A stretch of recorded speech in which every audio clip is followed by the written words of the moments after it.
version that is much shorter, and then the full thing. And I have really only one involvement, which is that they send me the abridged script. They have an abridger, which is a particular type of editor, that they do it for audiobooks. Reader's Digest also does it for what they call their condensed books. And along with translators, in my opinion, abridgers are the unsung heroes of this business. Nobody ever talks about them, they never get mentioned.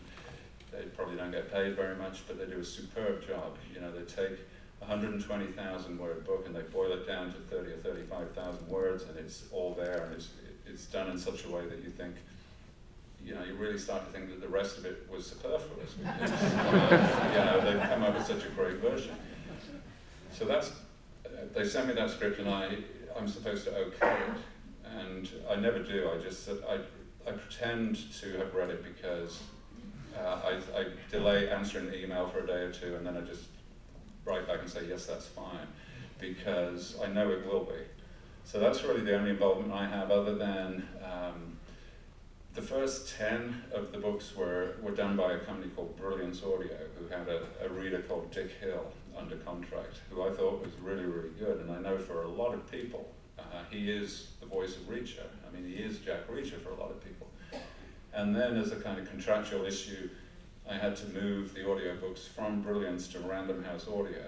And I said that Dick Hill had to keep on reading them. I wouldn't do it unless Dick was the reader, and so he still is. But apart from that, I don't really have much involvement at all. I hang out with Dick occasionally. You know, every time a script goes into, he reads the script ready to go in the studio and do it, and he always emails me about, you know, pronunciation, or, you know, what does this mean or that mean. And so we have a bit of a correspondence. And once or twice we've done events together where we sign CDs together.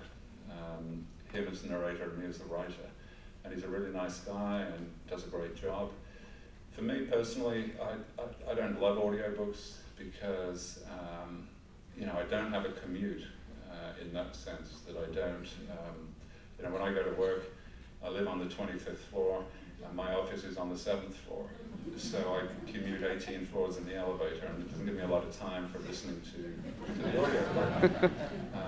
So I've never really got into them in the way that other people have. But I know that other people love them. I mean, it's a really main road into any series these days. Anecdotally, this promotion tour, loads and loads of people have said they love Dick Hill and he does such a great job. And in fact, that reminds me, I must email him and tell him that, because again, you know, these people, he's probably stuck in the studio right now recording somebody else's book, and he should know how much you like it.